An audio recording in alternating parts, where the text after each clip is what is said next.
우리 민족 시조는 고조선 당군입니다. 그런데 떼놈들 중공이 동북 공정으로 고구려를 자기네 역사로 강탈하면서 이번에는 우리 민족의 시조 당군을 중국인으로 만드는 탐원 공정을 하고 있습니다. 탐원 공정은 우리 민족의 역사를 훔쳐다가 자기네 문명을 이집트 문명보다 앞선 세계 최고의 고대 문명 국가로 만드는 중국 공산당 놈들의 고도의 역사 조작질입니다.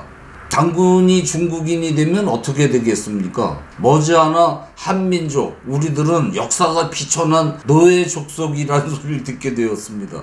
이런 역사 전쟁이 벌어지는 판국에 10만 명 구독자를 둔 유튜버가 이 부분은 혼동이 되면 안 됩니다. 우리나라는 고조선 얘기는 무조건 우리 민족의 역사라고 하는데 그건 아니고요. 9개의 민족의 역사입니다. 연일 고조선은 우리 민족이 세운 나라가 아니라고 나발을 불어대고 있습니다. 민족이란 같은 언어와 문화를 공유해야 같은 민족입니다. 만주와 일본인이 우리와 같은 유전자를 지닌 같은 인종이지만 문화하고 말이 다르기 때문에 다른 민족입니다. 고조선 영역에서 출토되는 유물은 한민족들 거지 않습니까? 이 한반도 거랑 똑같은. 빙하기가 끝나고 한반도 우리 조상들이 인류 최초로 농사를 짓게 되고 그중 일부가 얼음이 녹아서 드러나는 저 북쪽 땅으로 가서 농사를 지으면서 정착을 하지 않습니까? 이 당시 이 한반도에서 사람들이 이쪽 비교적 농사 짓기 쉬운 여기로 올라갈 당시에 이 위로 몽골이나 저기 중앙아시아 뭐 카자흐스탄 이런 데는 아직 사람이 살 수 없는 땅이었어요. 한반도에서 올라가 가지고 10,000년 가까이 살면서 이곳에 정착한 우리 조상들은 맥족, 고음을 토템으로 하는 맥족이 되고 호랑이를 토템으로 하는 예족이 되지 않습니까? 그래서 우리 민족은 학계에서 예매족이라고 부르기도 하죠. 이들이 북방에 올라가서 자리를 잡는 사이, 그 사이에 한반도에서는 대형 고인돌을 축조하는 농경민족으로 똘똘 뭉쳐서 민족이 형성되고 총동기가 만들어집니다. 이때 이 시기에 이 총동 기술을 가지고 북방으로 가서 먼저 올라와서 털을 잡은 예족과 맥족을 결합시키는 환웅이 역사서에 등장합니다. 삼국유사의 이 과정을 볼 수 있는 기록이 있는데 환웅이 다스리기 어려운 흉한 족속들이 옆에 있었다. 원래 살던 백성을 호랑이족, 곰족이라 했는데 호랑이족은 성질이 탐욕스럽고 약탈을 일삼고 곰은 어리석으면서도 교만해가지고 어울리기를 거부하고 그 두 족속은 같은 골짜기에 살고 있지만 서로 혼인도 하지 않고 한 번도 뜻을 함께 한 적이 없었다. 이때 곰족 여족장 웅녀가 무리를 이끌고 환웅에게 와서 우리도 하늘 백성처럼 당신네 백성처럼 살 수 있게 해주시기를 비웁니다. 그러니까 환웅이 허락하사 이들과 혼인하여 아들을 낳게 되어 환웅족의 일어남이 시작되었다. 이렇게 기록되어 있죠. 이때가 청동기 초기이니까 지금으로부터 한 5,000년 전입니다. 그때 유물들이 지금 출토되고 있죠. 이 시기에 지구상에 나타나는 문명을 만든 민족들은 모두 종교 세력이었습니다. 사람에게 종교가 없었다면 자연 환경을 극복하지 못하고 멸종할 수 있었다는 주장을 하는 학자도 있듯 동물보다 인간이 약하지 않습니까? 이 인간이 자연을 개척할 수 있었던 것은 동물과 다른 정신에는 지혜도 있고 이 정신이 있기 때문인데 동물은 본능만 있고 이 정신을 한데 모아 큰 무리를 이루게 하는 것이 당시는 종교였습니다. 지금도 뭐 지구상의 인간들 전부 4대 종교 문화권에 속해 있죠. 기독교, 이슬람, 불교, 유불선을 합친 뭐 소수민족 종교들 전부 종교적 동물입니다. 인간은.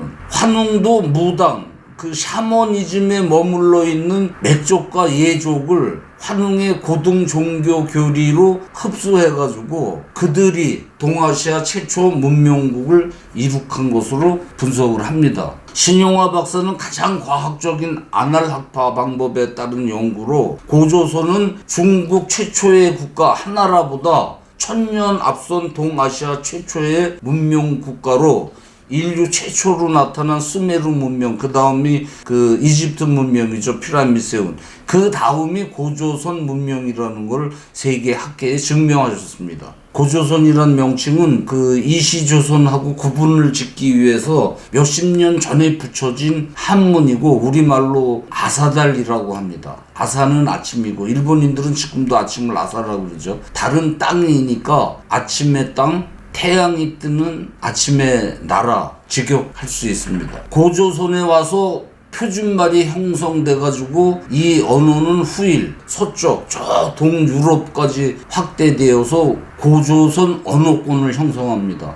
학계에서는 이 언어를 우랄 알타이어라고 합니다. 그런데 이 언어의 근원지를 찾지 못했죠. 그러다가 빗살무늬 톡이나 고인돌 같은 고조선 유물들이 출토되는 지역에 이 말이 분토하고 그 말 중 한민족 말이 가장 오래된 언어라는 게 밝혀져 가지고 우랄 알타이의 근원지는 한민족이라는 게 정설이 되었습니다. 고조선은 기마 국가였습니다. 동아시아에서 처음 야생마를 길들여 타고 다닌 민족은 그 유물로 봐서 우리 민족이 최초입니다. 마차로 짐을 나르고 장거리 여행도 했습니다. 200여 년 전 미국이 서부를 개척할 때 역마차를 사용했지만 우리 민족은 수천 년 전에 마차를 타고 이 드넓은 대륙을 개척했습니다. 지금 우리가 하고 있는 그 윷놀이도 고조선 놀이인데 독의 걸윷모 중 모가 말인데 가장 높습니다. 말이. 당시 고조선에서는 말이 자가용이자 가축이었습니다. 이들의 말 타는 기술은 나중에 부여, 후속 국가들 흉노, 선비, 돌골, 몽골, 여진족으로 전수되어 가지고 기후가 변하고 고조선 영토에서 저 유럽까지 말먹이가 될 수 있는 그 풀밭, 초원길이 형성돼서 연결되자 이들은 몽골, 고혼, 바이칼 호를 지나서 저 중앙아시아, 핀란드, 북유럽까지 2500년간 기마 제국을 세우게 합니다. 지금도 중앙아시아 원주민들에게 아직도 단군 자치가 많이 남아 있습니다. 이걸 보고 카자기 단군의 나라라고 와서 떠버리고 고조선을 구성하던 가문은 중국의 시조가 된 복희씨, 이 씨라는 거는 김씨, 이씨 그런 씨족을 나타내는 겁니다. 중국 시조가 된 복희씨, 신농씨, 치우씨, 치우천왕, 황제씨, 소호씨 등이 있었는데 이들은 각자 영토를 개척해가지고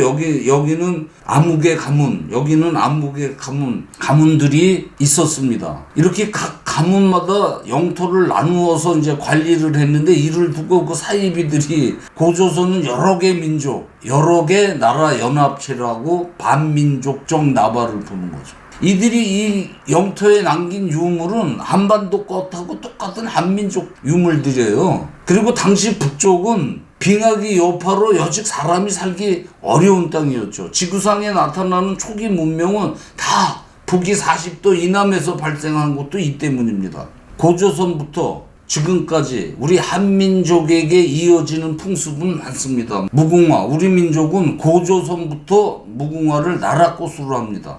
후나초라고도 하는 이 무궁화는 당시 예배당이나 왕궁 같은 데 심어지는 성스러운 꽃이었다고 합니다. 제가 어릴 적에 어느 고물상에서 폭발 사고가 났어요. 그 옛날에 산에서 터지지 않은 불발된 탄을 갖다가 그걸 분해해가지고 쇠를 판다고 고물상에서 폭발 사고가 나가지고 사람 몇 명이 그냥 갈갈이 찢어져 죽었는데 그 살점을 쇠집게로 이렇게 수습하려고 하니까 무궁화 나무 가지로 살점을 집으라고 야단을 치시던 할아버지가 기억납니다. 이렇게 무궁화 나무, 무궁화 꽃은 우리 민족한테 나라꽃이죠. 성스러운. 그리고 애를 낳거나 마을 제사를 지낼 때 치는 금줄 있죠. 새끼줄에 숯도 꽂고 한지도 꽂고 솔가지도 꽂고 이런 금줄.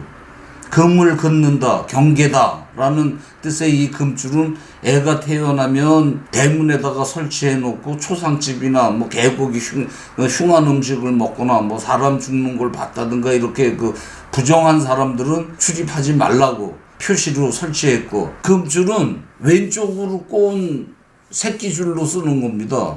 보통 새끼줄이 다 오른쪽으로 꼬여 있는데 왼쪽으로 꼰 새끼줄이 앞귀를 쫓는다고 해가지고 금줄은 왼 새끼줄을 쓰는데 집안에 큰 재산이 송아지가 태어나도 외양간에 걸고 새 장을 담근 장도 또는 그 사당 같은 곳에 제사 지낼 때 금줄을 치는데 이게 고조선부터 내려온 풍습입니다. 그리고 농가에서 울타리 밑에 항아리를 묶고 해마다 10월이면 새 곡식을 넣어두는 업주가리, 집주가리도 시골 농가에서 하는 고조선 풍습이죠. 그리고 제사를 드리기 전에 목욕제게 하는 거, 화덕에 정한수를 떠놓고 하는 기도 풍습, 이게 다 고조선 겁니다.